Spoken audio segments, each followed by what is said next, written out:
좋아요, 구독 누르시면 부자 되실 거예요. 자, 조선의 국모 엄경아 신영증권 연구위원과 함께 조선업 대해서 이야기 나누고 있습니다. 그럼 이번 조선업의 이 호황 슈퍼사이클 얼마나 간다고 보세요? 뭐 제가 아까 말씀드렸다시피 한 6만 척 정도의 상선 중에 이미 완료를 한 게 척수 기준으로 1.8%밖에 안 되는 상황이기 때문에 기본적으로 근데 저희가 이제 톤수 기준으로 아무리 7%까지 올라왔지만 어떠한 규제를 대응하는 그 방법을 꼭 방법론을 정석의 방법론으로 다 취하진 않거든요. 그래서 지금까지 보면 한 3분의 1 정도가 이 방법을 취하는 것이 결국에는 최종 목적지까지 도달했다라고 많이 표현을 하는데 네. 그렇게 되려면 지금 캐파 기준으로 일단 교체 수요만 했을 때 한 10년 이상은 더 걸리지 않을까라고 보고 있는 상황이고요. 그 사이에 굉장히 획기적인 뭔가 회피책이 생겨서 결국에는 뭐 대체 연료로 추진하는 그 방식을 채택하지 않고도 친환경적인 선박을 만들 수 있는 기술이 개발이 된다면 모르겠지만 어쨌든 현재로서 봤을 때는 10년 이상의 시간이 좀 걸릴 것으로 보고 있습니다. 혹시 이 규제에 미국 대선이 영향을 미칠 것도 보고 계세요? 미국은 실제로 해운 시장에서 별로 발언권이 없는 그래요? 어디가 주체라서 제일 세요? 유럽이 제일 많이 가지고 있고요. 그러면 뭐 유럽의 어떤 뭐 정치적인 움직임이나 좀 눈여겨보고 있는 그런 움직임 같은 거 있으세요? 근데 이러한 정치적인 움직임을 떠나서 이 선주들이 규제를 점점점 강화시키는 거에 찬성을 하는 이유는 상위 선사들이 경쟁력이 없는 하위 선사를 밀어내기 위한 수단으로 규제를 활용하기 때문인 그래요? 것도 있습니다. 그래서 이제 상위 업체들이 어떠한 영업 전략을 가지고 이 규제에 대응을 하는지가 오히려 더 중요하다고 볼 수가 있고요. 네. 정치적인 논리나 뭐 그런 것들은 생각보다 그렇게 많은 영향을 주지는 않습니다. 또 이 속내를 들으니까 좀 마음 아프기는 하네요. 좀 거대 기업들이 밑에 경쟁력 없는 것들을 밀어내기 네, 위해서 네, 그렇죠. 규제를 이용한다. 네. 자, 그러면은 올해 그 컨테이너선 발주가 좀 많이 몰린다고 하던데 이거는 또 어떤 다른 배경이 있는 건가요? 그래서 이제 아까 말씀드렸다시피 실제로 선속이 좀 빠른 선종이기도 하고 작년까지 하도 컨테이너 발주가 많이 나와가지고 이제는 다 나왔겠지라고 생각을 했는데 실제로 이제 컨테이너 선박이 전 세계 한 6,500척 정도 있는데요. 그 중에서 이미 연료 전환을 완료한 배가 한 138척 정도. 그리고 진짜 조금이네요. 지금 수주 잔고 중에서 앞으로 나올 배들 중에서 이중 연료를 선택한 선박이 한 383척 정도 됩니다. 합쳤을 때 한 500척 정도밖에 안 되는 상황이잖아요. 물론 이것 또한 다 대체 연료로 하지 않을 수는 있긴 하겠지만 지금까지 나왔던 것들은 완전 초대형선, 예를 들어서 한 15,000박스 실을 수 있는 컨테이너선에서 막 23,000박스까지 실을 수 있는 정도 수준이었고 올해는 이제 그 밑에 등급에 해당하는 한 8,000박스에서 12,000 정도를 실을 수 있는 것들이 또 활발하게 나오더라고요. 그래서 뭐 생각보다 전환이 덜 됐기 때문에 그 전환이 진행되는 과정인 거고 저희가 23년에는 컨테이너 업황이 코로나 이전 수준으로 거의 다 되돌아간 상태였었거든요. 근데 올해 이제 홍해 사태 나면서 다시금 코로나 피크 정도 수준까지는 아니지만 또 운임이 올라가고 이런 부분이 있다 보니 이제 생각보다 이제 끝났다라고 생각했던 컨테이너 투자가 계속 이루어지고 있는 상황이고 요쪽 선종들의 그 움직임을 보건대 결국에는 그냥 선박의 궁극적인 그 종착지는 교체로 가겠구나라고 하는 거를 이 부분에서 저희가 좀 느낄 수 있는 것도 있는 거죠. 혹시 그러면 앞으로 한참 이제 교체 수요가 많을 것 같은데 도크를 좀 늘리지는 않을까요? 우리 근데 또 이렇게 해서 막 늘리기 시작을 하면 저희가 교체 수요도 언젠가는 끝나지 않습니까? 그쵸. 근데 그러고 나서도 그 도크를 유지를 하려면 그 도크가 계속 돌아갈 수 있을 만큼 저희가 수주를 지속적으로 받고 해야 되는데 그 도크가 돌아가기 위해서 고용되어 있는 그 인원들이 쉬지 않고 일을 할 수 있을 만큼 저희가 수주를 할 자신이 있어야 되는 부분이거든요. 그래서 저희가 이제 그 금융위기 때 너무 뒤었던 것도 있기도 하지만 함부로 지금 캐파를 늘리는 모습을 잘 나타나진 않고 있는 상황입니다. 그럼 지금 조선주 랠리는 어느 정도 왔다고 저희는 한 60% 정도 왔다라고 생각을 하고 있고요. 네. 60%. 그러면 이제 혹자는 느낄 때 너무 많이 올랐는데라고 생각하실 수도 있을 것 같아요. 나머지 40%로 오르는 거를 이제 즐길 거냐 말 거냐 그거에 대한 결정이겠죠. 그러면 지금 조선업 눈여겨보시는 분들도 계실 텐데 왜냐하면 이제 블랙먼데이 이후로 또 계속해서 상승세를 이어오고 있기 때문에 오늘도 제가 오늘이 25일인데 25일 오전에도 보니까 장 열리자마자 계속 오르고 있더라고요. 그래서 지금 들어가는 것도 추천하십니까? 투자 기간을 짧게 보시는 분들한테는 별로 추천하지 않고 있고요. 짧게가 어느 정도요? 올해 내로 결파를 보겠다. 막 이러신 분들은 그냥 투자하지 마십시오. 네. 안 하시는 게 나을 것 같고 조선은 수주 산업이기 때문에 궁극적으로 수주가 활발할 때와 그리고 그 수주로 인한 성과가 나올 때 이 두 가지 측면일 때 그 주가가 잘 오르는 측면이 있고 그리고 사이클 산업입니다. 영원히 올라가는 그런 섹터가 아니거든요. 그래서 사이클의 고점에서 어쨌든 행복하게 안녕을 해야지 저희가 좋은 기억으로 남는 그런 부분이 있기 때문에 과거에 저희가 수주가 좋을 때의 주가 수준과 실적이 좋을 때의 주가 수준에서 어느 시점에 저희가 안녕을 하는 게 나았을지 생각해 보면 일단 지금은 실적 사이클의 국면에 이미 들어와 있는 상황이고 저희가 이익률이 개선되는 폭 자체가 되게 팍팍팍팍 좋아질 때까지는 밸류에이션 높여주는 모습을 보이지만 그게 이제 둔화가 되는 모습을 보인다거나 그리고 수주가 잔고로 잘 많이 쌓여 있긴 한데 이 잔고가 조금이라도 줄어드는 좀 모습을 보인다라고 하면 시장이 좀 불안해하기 시작합니다. 영원히 저희가 고밸류에이션을 줄 수 있는 그런 섹터는 아니니까. 네. 그럴 때가 나타날 수 있는 부분은 일단 내년 상반기까지는 전혀 생각하지 않으셔도 되는 부분이지만 내년 말미 정도에 가면서부터는 조금 이익률 개선 속도가 조금 둔화가 되나 이런 부분도 보여야 되기 때문에 이제 그런 거 생각하시면서 내년에 좋은 성과로 안녕하실 수 있는 거를 좀 기대하신다면 지금도 저희는 괜찮은 가격이라고 보고 있습니다. 영업이익률 그리고 수주잔고를 보시면서 매도 시기도 잡으시는 게 좋겠다라는 말씀 해주셨고, 근데 조선 분야에도 보면은 이제 주식들 보면은 되게 여러 가지가 있잖아요.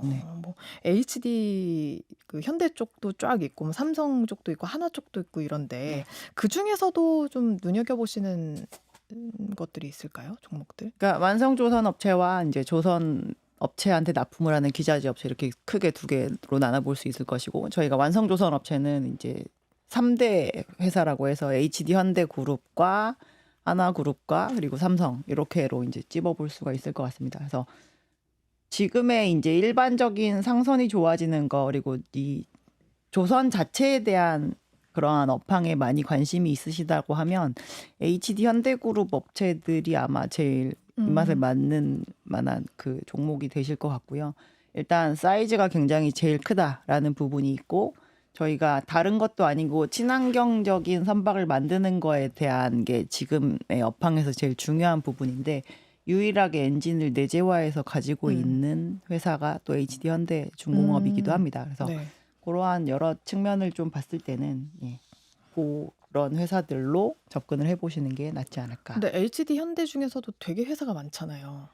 조선 완성조선이랑 상장이 되어 있는 건 HD 한국조선해양. 그 회사는 조선 사업 회사들을 가지고 있는 중간 지주 회사이고요. HD 현대중공업은 이제 아까 말씀드린 것처럼 엔진 사업도 직접 하고 배도 직접 만들고 방산도 직접 하는 그런 회사이고요.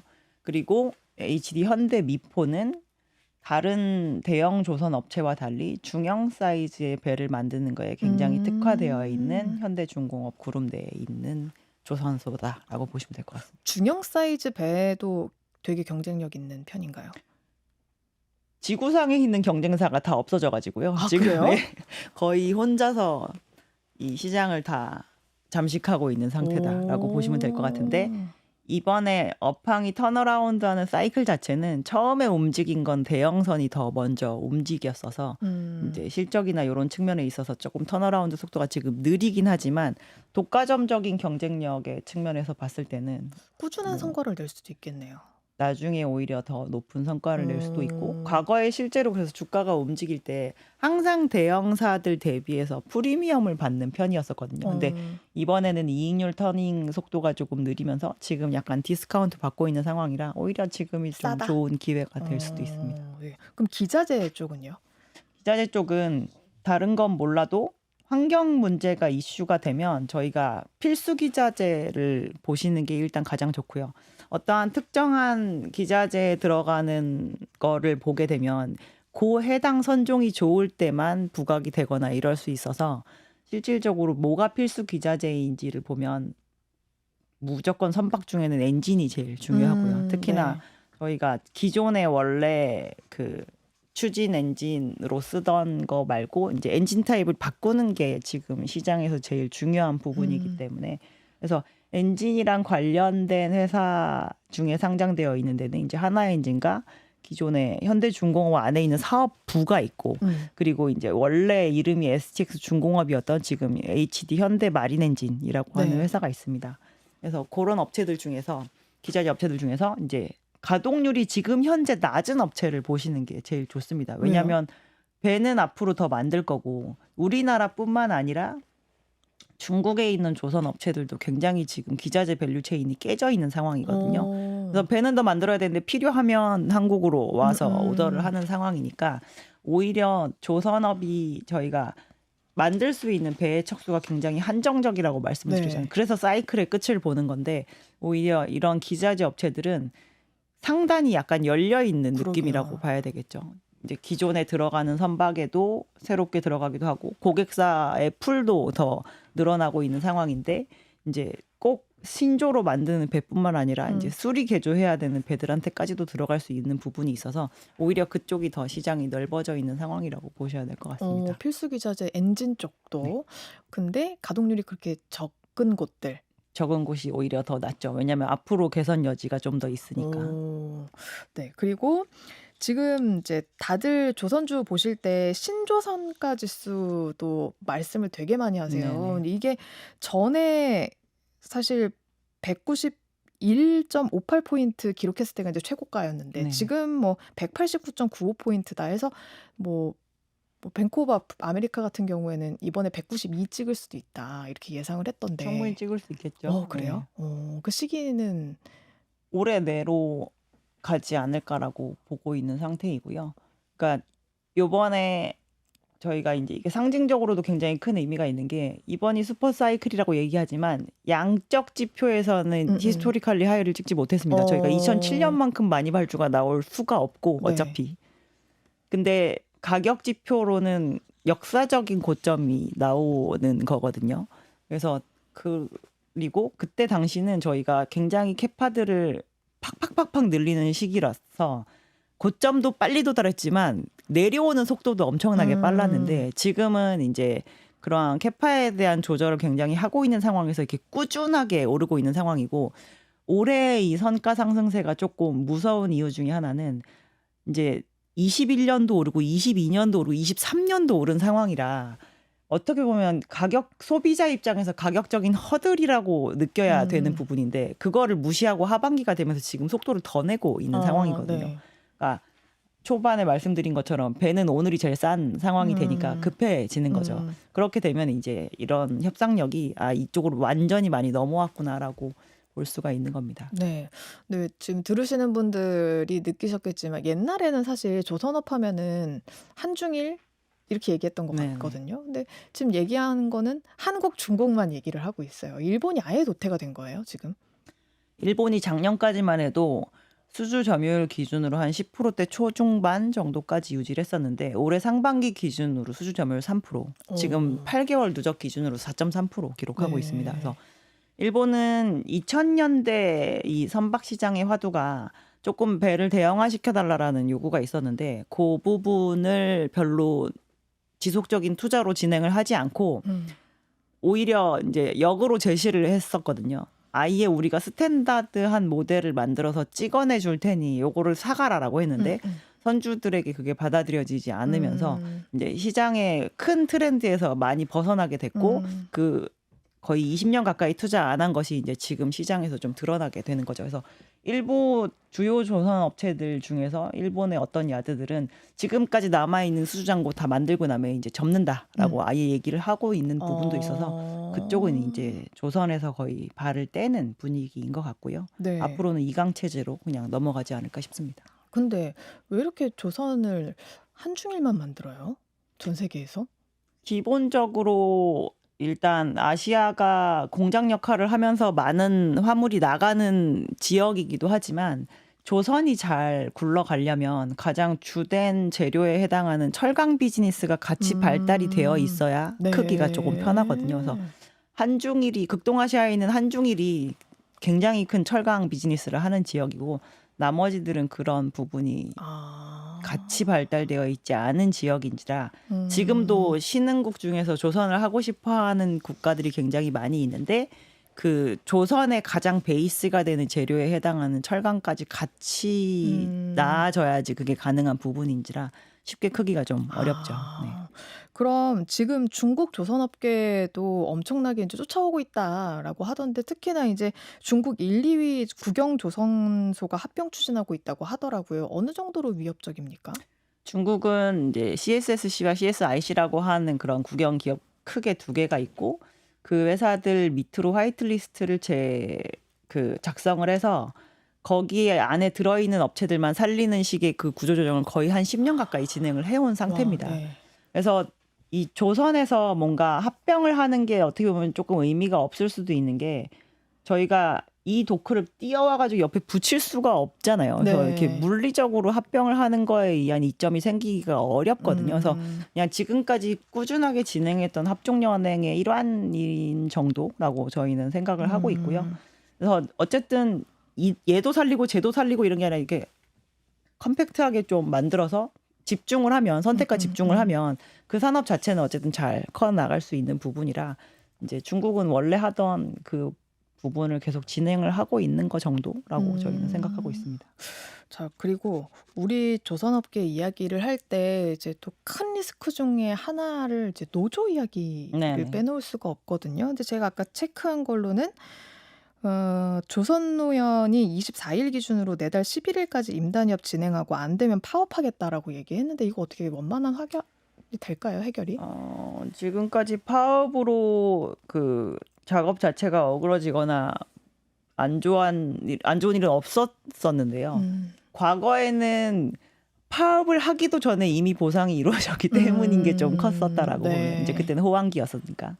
지금이 이제 제일 그런 거에 있어서의 그 이견이 심할 시기라고는 생각은 하는데 왜냐하면 저희가 조선업종 종사자들이 진짜 많을 때 20만 명이었다가 21년 상반기 기준으로 이게 10만 명이 깨졌거든요. 네. 반토막 난 거잖아요. 한마디로 얘기해서.